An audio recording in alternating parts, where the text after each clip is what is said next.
رب اشرح لي صدري ويسر لي أمري واحلل عقدة من لساني يفقهوا قولي رب زدني علما اللهم فقهنا في الدين اللهم بارك لنا في أوقاتنا اللهم أخلصنا لوجهك الكريم يا رب لك الحمد كما ينبغي لجلال وجهك ولعظيم سلطانك اللهم صل وسلم على نبينا محمد صلی اللہ علیہ وسلم۔ ہم نے کل پڑھا تھا کہاں تک کہ رسول اللہ صلی اللہ علیہ وسلم کی 15 سال کی زندگی تک کس طرح سے وہ پہلے کسی لونڈی کے پاس تھے، پھر اس کے بعد وہ حضرت حلیمہ کے پاس گئے، پھر اس کے بعد اپنی والدہ کے پاس گئے، اپنی والدہ کے بعد پھر وہ دادا کے پاس گئے، پھر چچا کے پاس آئے، پھر ان کا ہم نے بچپن کے تھوڑے واقعات دیکھے حضرت حلیمہ کے ساتھ، جو کسی کاہن نے بھی کہا تھا کہ اچھا خدا نخواستہ اس لڑکے کو قتل کر دو کیونکہ یہ تمہارے دین کے خلاف بولے گا۔ اس کے بعد پھر ہم نے دیکھا کس طرح سے رسول اللہ صلی اللہ علیہ وسلم نے اپنے جذبات پر جو ہے نا وہ کنٹرول کی ٹریننگ لی، یعنی اللہ سبحانہ تعالیٰ نے ہی ڈائریکٹ ان کی کر دی۔ اس کے بعد انہوں نے جنگوں میں حصہ لیا، 2 میں، جنگ فجار اور حلف الفضول میں، اور اس کے بعد اب دیکھیے رسول اللہ صلی اللہ علیہ وآلہ وسلم نے بکریاں چرائیں، ٹھیک ہے۔ نبی صلی اللہ علیہ وسلم کی جو عادت تھی نا وہ باقی لوگوں سے بڑی مختلف تھی، یعنی آپ صلی اللہ علیہ وسلم مذاق میں بھی جھوٹ نہیں بولتے تھے، کسی کی امانت میں خیانت نہیں کرتے تھے۔ یہی وجہ کہ نبی صلی اللہ علیہ وسلم کو 2 لقب دیے اہل عرب نے، صادق، امین۔ صادق کس کو کہا جاتا ہے؟ یعنی صادق وہ جو سچ بولے اور سچا رہے۔ ایسا نہیں ہے کہ ابھی اس کا بالفرض وہ کہہ رہا ہے کہ اچھا تم مجھے بڑے اچھے لگ رہے ہو، لیکن اس کے دل میں کیا ہے، تمہارے جیسا تو مجھے برا ہی کوئی نہیں لگتا۔ آپ منہ سے کہہ رہے ہیں مجھے نا ابھی بھوک نہیں ہے، لیکن آپ کیا پیٹ کھانا مانگ رہے ہیں۔ یعنی صادق وہ شخص جو سچ بولتا ہے اور اس کا رویہ، ایکشن، ریئیکشن، ہر چیز سچ پر مبنی ہوتی ہے۔ اگر آپ صرف منہ سے سچ بولیں گے تو آپ سچے نہیں کہلائیں گے۔ آپ کو اپنی جو کردار ہے، ظاہریت ہے، وہ بھی سچ پر بنانی ہوگی، ٹھیک ہے۔ تو نبی صلی اللہ علیہ وسلم کو یہ 2 خطاب ملے، صادق اور امین۔ آپ دیکھیں ذرا یہ کیسے شروع ہوتا ہے نبی صلی اللہ علیہ وسلم کا سفر، کہاں صادق اور امین اور کہاں کاذب اور مجنون، خدا نخواستہ۔ بہرحال نبی صلی اللہ علیہ وسلم چونکہ کافی زیادہ مشہور ہوگی، اس کے بعد نبی صلی اللہ علیہ وسلم 25 سال کے ہوئے تو انہوں نے ایک کام شروع کیا، وہ کیا تھا؟ بکریاں چرائیں 25 سال تک، ٹھیک ہے۔ آپ کہہ لیں کہ 15 کے بعد سے لے کر جب اللہ نے چاہا انہوں نے 25 تک جو ہے نا بکریاں چرائیں۔ اب بکریاں کیوں چرائیں؟ ہر نبی نے بکریاں چرائی ہیں، چاہے وہ ابراہیم علیہ السلام ہو، چاہے وہ موسیٰ علیہ السلام ہو، چاہے وہ آدم علیہ السلام ہو، کوئی ایسا نبی نہیں جس نے بکریاں نہ چرائی ہوں۔ اب سوال یہ ہے کہ اس کی کیا حکمت ہے؟ بکریاں کیوں چرائی؟ ظاہری بات ہے اللہ کے نبی تھے، بکریاں کیوں چرائی؟ اصل میں بکریوں کو سنبھالنا اور لوگوں کو سنبھالنا ایک ہی برابر ہے۔ اگر کوئی بکریوں کو سنبھال سکتا ہے نا تو وہ لوگوں کو بھی سنبھال سکتا ہے۔ اب بکری ادھر جا رہی ہے، ادھر جا رہی ہے، کوئی کچھ کر رہی ہے، اس پر صبر جو کر سکتا ہے وہ لوگوں کے رویوں پر بھی صبر کر سکتا ہے۔ تو ہر نبی کے لیے بکریاں چلانا اس لیے مست تھا تاکہ وہ ٹریننگ لے کہ اس نے لوگوں کو کس طرح سے ڈیل کرنا ہے، ٹھیک ہے۔ اگر آپ میں سے کسی کے گھر میں کوئی جانور وغیرہ ہو تو آپ لوگ دیکھ سکیں گے اچھے سے، جن کے پاس نہیں ہے چلے وہ ویڈیو وغیرہ پہ دیکھ لیں۔ یعنی بکریاں چلانا واقعی ایک بہت فن کی بات ہے، ہر کوئی بکریاں نہیں چلا سکتا۔ تو اسی لیے رسول اللہ صلی اللہ علیہ وسلم کو یہ کام دیا گیا تاکہ وہ اس کے ذریعے امت کو سنبھال سکے۔ پوری امت کی انہوں نے ٹریننگ کرنی تھی، ان کو ایک ٹریک پر رکھنا تھا، جوڑ کے رکھنا تھا۔ بکریاں جن کی شکل میں ہوتی ہیں نا، ان کو جوڑ کے رکھنا ہوتا ہے، اپنے ساتھ رکھنا ہوتا ہے۔ تو امت کا بھی یہی کام ہے۔ اب اس کا یہ مطلب نہیں کہ اگر آپ میں سے کوئی دین کا کام کرنا چاہتا ہے تو بکریاں چرانا شروع کر دیں، یعنی یہ نبیوں کے لیے خاص تھا، کیونکہ ایک عورت ہونے کے ناطے شاید اتنی بڑی ذمہ داری نہیں ہو سکتی جتنی ایک نبی کی بڑی ذمہ داری ہوتی ہے۔ اسی لیے رسول اللہ صلی اللہ علیہ وسلم نے بکریاں چرائیں، ٹھیک ہے۔ اب دیکھیں اللہ تعالیٰ ان کی ٹریننگ کیسے کر رہے ہیں۔ بکریاں ہم بھی چراتے ہیں، ہم میں سے ہو سکتا ہے کسی کے گھر میں ہو جانور اور اس کے گھر کے مرد وہ چراتے ہوں، لیکن پھر بھی ان کے اندر وہ تبدیلی، وہ صبر، تحمل، ایک دوسرے کو جوڑ کے رکھنا، برداشت کرنا نہیں آتا. وہ بکریوں کو بھی گالیاں ہی دے رہے ہوتے ہیں. بہرحال وہ ایک الگ چیز ہے. نبی صلی اللہ علیہ وسلم نے یہ کام کیا. اس کے بعد نبی صلی اللہ علیہ وآلہ وسلم نے کاروبار شروع کیا. اب ایک نبی، اگر آپ نے دین کا کام کرنا ہے، کوئی بھی اگر آپ نے کام کرنا ہے تو آپ کو ہر چیز میں جانا پڑے گا. ٹھیک ہے. اب بالفرض کل کو کوئی آئے اور کاروبار کا بولے اور میں کہوں کہ کاروبار کرنا تو حرام ہے یا اس سے زیادہ کاروبار کرنا تو حرام ہے. کاروبار کرنا صحیح ہے. نبی صلی اللہ علیہ وآلہ وسلم نے تجارت کی، لیکن مال سمیٹ سمیٹ کے نہیں رکھا.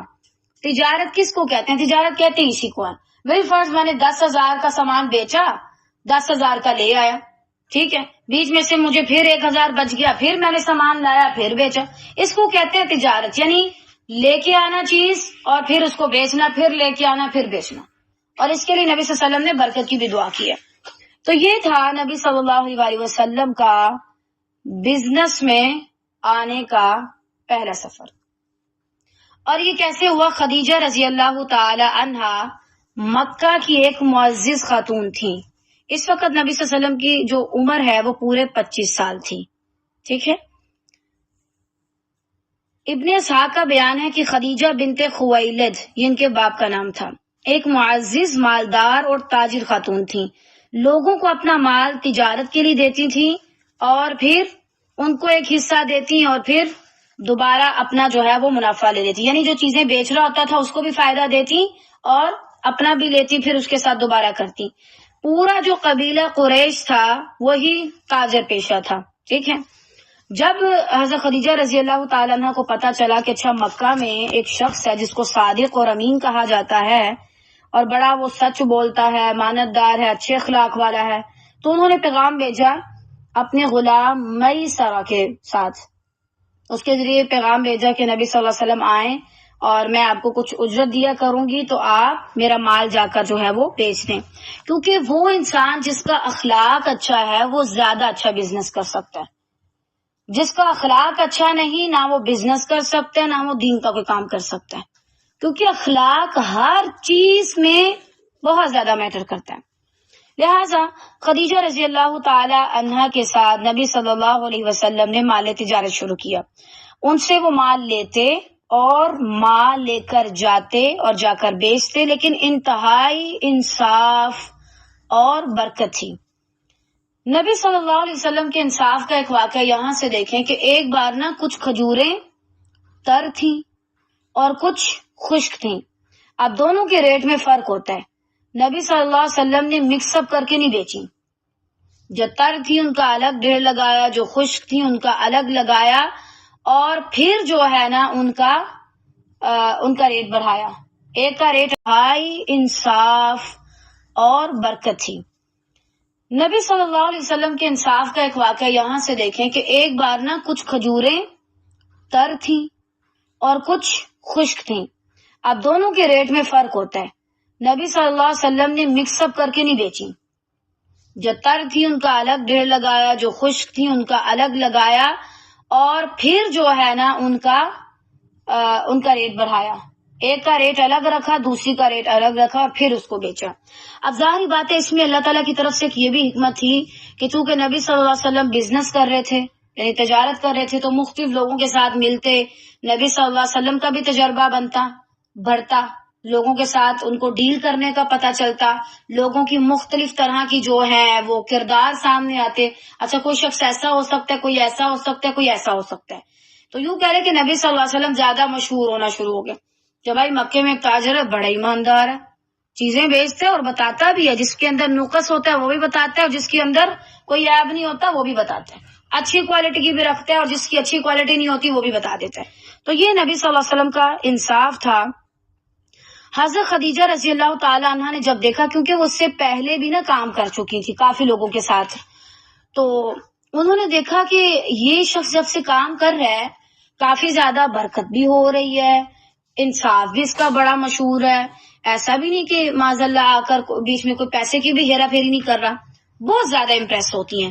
کس چیز سے امپریس ہوتی ہیں؟ یہ لفظ نہیں آپ نے بھولنا، نبی صلی اللہ علیہ وسلم کی ایمانت داری سے. دنیا کی چیزوں سے متاثر نہیں ہوئی تھی. بالفرض کہیں کسی روایت میں نہیں آتا کہ انہوں نے کہا معاذ اللہ نبی صلی اللہ علیہ وسلم اتنے خوبصورت ہیں، یا نبی صلی اللہ علیہ وآلہ وسلم کے بال اتنے خوبصورت تھے، یا مجھے ان کی جو ہے وہ ایسے تھے کہ جن سے میں شادی کرنا چاہتی تھی. نہیں، ان کے دین سے، ان کے اخلاق سے متاثر ہو کے کہا کہ میں آپ سے شادی کرنا چاہتی ہوں. ٹھیک ہے. اب یہاں دوسری بات، خدیجہ رضی اللہ تعالی عنہ کو جب لگا کہ اچھا مجھے ان سے شادی کرنی چاہیے، حالانکہ اس سے پہلے ان کی کہا جاتا ہے کہ وہ بیوہ تھی، انہوں نے شادی کی تھی تو ان کے شوہر فوت ہو گئے تھے. اب خدیجہ رضی اللہ تعالی عنہ نے نبی صلی اللہ علیہ وسلم کی طرف شادی کا پیغام بھیجا، لیکن ڈائریکٹ نہیں دیا، ان کے گھر والوں کو بولا. اب یہ وہ بات ہے جس کو دلیل بنا کر آج کے لوگ کسی بھی راہ چلتے کو پسند کر لیتے ہیں اور کہتے ہیں حضرت خدیجہ نے نبی صلی اللہ علیہ وسلم سے پسند کی شادی نہیں کی تھی. تو بھائی حضرت خدیجہ نے آپ صلی اللہ علیہ وسلم کے اخلاق سے متاثر ہو کے کی تھی. آپ تو کسی کے محض حسن کو دیکھ کر، کسی کے فالوورز کو دیکھ کر، کسی کے پیسے کو دیکھ کر تب آپ اس سے محبت کرتے ہیں، یا دیکھ کر کہ کوئی انسان کیسی ڈریسنگ کرتا ہے یا کتنی لڑکیاں اس پہ مرتی ہیں. میں صحیح بات کر رہی ہوں. ہم میں سے زیادہ لوگ اس وجہ سے امپریس ہوتے ہیں جو دنیا کی چیزیں ہیں، چاہے اس بندے کے پاس دین کے نام پر وہ کنگال ہے، دینی لحاظ سے دیکھو تو وہ نمازیں بھی نہیں پڑھتا، لیکن چونکہ دبئی گیا ہوا یا سعودیہ ہے اور وہاں سے ماشاءاللہ ہر ہفتے ایک عمرہ کر لیتے ہیں تو بس ٹھیک ہے. اس چیز کا مس یوز نہ کریں. حضرت خدیجہ رضی اللہ تعالیٰ عنہ کا کردار یہاں پر بالکل واضح ہے. دین سے متاثر ہوئی تو پیغام بھیجا. آپ ایویں کسی بھی ایرے غیرے سے امپریس ہو کر یہ دلیل نہیں لا سکتے. ٹھیک ہے، اگر آپ کو واقعی ہے کوئی پسند تو پھر آپ اس کا دین دیکھیں. اور دوسرا اصول، حضرت خدیجہ کے بارے میں یہ پڑھ کے آج بڑی حیران ہو رہی تھی. واللہ تب تو دین بھی نہیں تھا، جاہلیت کا دور تھا مکہ کے اندر، پھر بھی ان کے اندر تو دین بھی نہیں تھا، جاہلیت کا دور تھا مکہ کے اندر، پھر بھی ان کے اندر حیا تھی، ان کو سلیقہ تھا. انہوں نے ڈائریکٹ نبی صلی اللہ علیہ وسلم سے نہیں کہا کہ میں آپ سے شادی کرنا چاہتی ہوں. انہوں نے نبی صلی اللہ علیہ وسلم کے گھر ان کے چچا تک پیغام پہنچایا کہ میں اس طرح آپ کے بھتیجے سے شادی کرنا چاہتی ہوں، اس کے دین سے امپریس ہو کے. تب جا کر انہوں نے بات کی، انہوں نے نکاح کروایا. ہم صرف اتنا پڑھتے ہیں کہ حضرت خدیجہ نے پسند کی شادی کی اور اس کے بعد سارے اپنے اصول ہیں. بھائی پھر اگر آپ نے واقعی ان کی دلیل لے کے کرنی ہے تو پھر آپ سارے اصول وہی اپنائیں، گھر والوں کو بیچ میں لائیں. اگر بالفرض ان کے چچا نہ کر دیتے تو کیا حضرت خدیجہ ان سے شادی کرتی؟ قطعاً نہ. ان کے چچا مانے تب جا کر انہوں نے جو ہے نا وہ شادی کی. اور نبی صلی اللہ علیہ وسلم کو بھی جب یہ بات پتہ چلی تو انہوں نے جا کے اپنے چچا سے کہا کہ اس طرح جو ہے نا وہ بات کی جا رہی ہے تو کیا اجازت ہے. جب ان کی طرف سے اجازت ہوئی تب نبی صلی اللہ علیہ وسلم کا نکاح حضرت خدیجہ کے ساتھ ہوا. حضرت خدیجہ کی ایج 40 اور نبی صلی اللہ علیہ وسلم کی 25 تھی. ٹھیک ہے. بہرحال یہ تھا ان کی شادی کا سارا قصہ. اب اس کے اندر سے آپ لوگوں کو یہ پتا ہونا چاہیے کہ اگر ہمیں کہیں پہ کوئی پسند ہے تو ہم نے کیا کرنا ہے. ٹھیک ہے. نہ تو معاذ اللہ حضرت خدیجہ ان کے ساتھ کوئی بات چیت کی، نہ ہی کہا کہ اچھا چلیں آج آپ کھانا ادھر کھائیں، ہم تھوڑی بات چیت کر لیتے ہیں، آپ کی کیسی نیچر ہے، میری کیسی نیچر ہے. کوئی فالتو بات نہیں. ٹھیک ہے نا. ڈائریکٹ پوائنٹ پہ آئیں اور وہ بھی گھر والوں کے تھرو. یہی اصول ہونا چاہیے. اس کے بعد حضرت خدیجہ رضی اللہ تعالی عنہ کی نبی صلی اللہ علیہ وسلم سے شادی ہو جاتی ہے. اور اللہ تعالیٰ کی حکمت تھی اس کے اندر نا. اللہ تعالیٰ نے نبی صلی اللہ علیہ وسلم سے جو کام لینا تھا نا، اس کا جو سٹارٹنگ والے ڈیز تھے اس میں نبی صلی اللہ علیہ وسلم کو ایسے شخص کی ضرورت تھی جیسے حضرت خدیجہ نے ان کا ساتھ دیا، جیسے حضرت خدیجہ نے ان پر مال لگایا. اس میں بہت بڑی حکمت تھی. کوئی بھی کام ایسے نہیں تھا، اللہ کی طرف سے تھا. بہرحال حضرت خدیجہ نے شادی ہوتے ہی سارا مال نبی صلی اللہ علیہ وسلم کے حوالے کر دیا. نبی صلی اللہ علیہ وسلم آپ جیسے چاہیں اس کو خرچ کریں. حضرت خدیجہ مکہ کی سب سے مالدار خاتون تھیں، لیکن سارا کچھ نبی صلی اللہ علیہ وسلم پہ لگا دیا، شادی کے بعد کچھ نہیں بچا۔ ظاہری بات ہے نبی صلی اللہ علیہ وسلم صدقہ بھی بہت زیادہ کرتے تھے، اور نبی صلی اللہ علیہ وسلم کو مال سے کوئی اتنی محبت نہیں تھی کہ وہ اس کو سنبھال کے رکھتے، لیکن حضرت خدیجہ نے کبھی کچھ نہیں کہا۔ آج کل عورتیں جہیز سے کچھ لے ہیں تو جو سسرال والے ہوتے ہیں ان کو استعمال نہیں کرنے دیتی، بچوں کو اندر نہیں آنے دیتی، غلط بات ہے۔ جو آپ کا بھی مال تھا ٹھیک ہے، ایک شخص جس کے ساتھ اللہ نے آپ کا ساتھ جوڑا ہے آپ اس کو بھی دیں، اور اس کو بار بار یہ سنانے کی ضرورت نہیں ہے کہ میں نے آپ کو یہ دیا، میں نے آپ کو وہ دیا۔ حضرت خدیجہ کا کردار بالکل سامنے رکھیں۔ پھر ہم کہتے ہیں ہمارے شوہر تو ایسے ہیں، ہمارے شوہر تو ایسے ہیں۔ بھائی اگر گھر میں کسی کے بچے آئے اور آپ اس کو بیڈ پہ نہیں جانے دے رہے، توڑ نہ دیں، چیئر نہیں لو، یہ نہ کرو، وہ نہ کرو، تو یہ صحیح نہیں ہے۔ جب آپ سامان لے آئی، ٹھیک ہے، پہلی بات تو یہ کہ یہ جہیز اسلام میں نہیں ہے۔ دوسری بات یہ کہ اگر آپ لے آئی ہیں اپنی مرضی سے تو پھر آپ ان کو استعمال کرنے دیں، اس پر سام بن کے بیٹھنے کی ضرورت ہی کیا ہے؟ ٹھیک ہے نا۔ حضرت خدیجہ بھی لے کے آئی تھی نا، ظاہری بات ہے جتنا سارا سامان تھا وہ نبی صلی اللہ علیہ وسلم کے حوالے کر دیا، ٹھیک ہے۔ یہاں سے حضرت خدیجہ رضی اللہ تعالی عنہ کی ایک بیوی ہونے کے ناطے جو قربانی ہے، فرما برداری ہے، یہ پتہ چلتی ہے۔ اب ایک بات اور سیکھ لیجئے، یہاں پر جتنی خواتین آ کر روتی ہیں اور کہتی ہیں نا میں نے تو سارا کچھ شوہر پہ لٹا دیا، میں نے تو اپنا دیکھا ہی نہیں آج تک، پھر بھی یہ خوش نہیں ہوتا، میں نے تو اپنے ماں باپ بہن بھائی سب کو چھوڑ دیا، شوہر کی خاطر یہ قدر نہیں کرتا۔ ٹھیک ہے، تھوڑا بہت ہو سکتا ہے آپ کے ساتھ زیادتی ہوئی ہو، لیکن یہ احسان جتانے والا نہیں ہے، ٹھیک ہے۔ حضرت خدیجہ بھی تو چھوڑ کے آئی تھی نا۔ یہ چیزیں آپس میں محبت بڑھاتی ہیں، جب آپ کسی کے لیے قربانی کرتے ہیں اور اس کو تانا نہیں دیتے، اس کو پیار سے کبھی کبھی کہتے ہیں اچھا ٹھیک ہے میں نے آپ کے لیے یہ قربانی کی اس لیے کیونکہ مجھے آپ سے محبت ہے، میں آپ کا ساتھ چاہتی ہوں۔ جب آپ زہر اگلیں گی تو وہ آگے سے تھوڑی آپ پہ پھول برسائیں گے، ٹھیک ہے نا۔ تو ایک عورت ہونے کے ناطے حضرت خدیجہ رضی اللہ تعالی عنہا کے جو کردار ہے اس کے آئینے میں خود کو رکھ کے دیکھیں۔ شادی نہیں ہوئی تب بھی پھر آپ دیکھیں کہ اچھا آپ کے جو گھر کے سربراہ ہیں جو آپ کا خرچہ اٹھاتے ہیں، باپ بھائی، ان کے ساتھ کیا رویہ ہے، اور خاص طور سے جن کی شادیاں ہوئی ہیں وہ تو اپنے شوہروں کے ساتھ دیکھیں آپ کا کیا رویہ ہے، ٹھیک ہے۔ حضرت خدیجہ کے واقعے سے ہمیں ایک ایسی بیوی کا کردار ملتا ہے، ابھی تو کچھ بھی نہیں، آگے جا کے انشاءاللہ مزید پڑھیں گے کس طرح سے انہیں سنبھالا، ٹھیک ہے نا۔ تو اگر آپ بھی بیوی ہونے کے ناطے اگر شوہر کے لیے کوئی قربانی کر رہی ہیں تو کوئی احسان نہیں ہے، ساری بیٹیاں کرتی ہیں، ٹھیک ہے۔ اور باقی اگر وہ کوئی کمی کرتے ہیں تو پھر آپ ان کو سمجھا سکتے ہیں۔ اچھا، اب ان کی جو اولاد تھی حضرت خدیجہ رضی اللہ تعالی عنہ کی، وہ کتنی تھی؟ ان کے 4 بیٹیاں،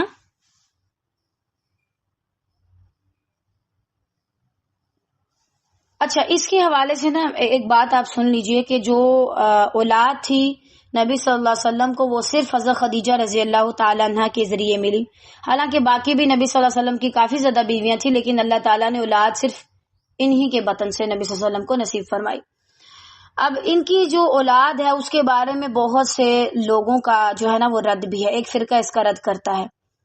وہ کیوں کرتا ہے؟ وہ اپنی کسی عقیدے اور مذہبی اور بس من گرد باتوں کی وجہ سے، یہ بات بالکل ٹھیک ہے۔ بعض لوگ کہتے ہیں کہ حضرت خدیجہ رضی اللہ تعالی عنہا سے نبی صلی اللہ علیہ وسلم کو جو اولاد ہوئی وہ صرف حضرت فاطمہ ہے، اور 3 بیٹیوں کا نام نہیں لیتے، جبکہ 3 بیٹیاں بھی تھیں، ٹھیک ہے۔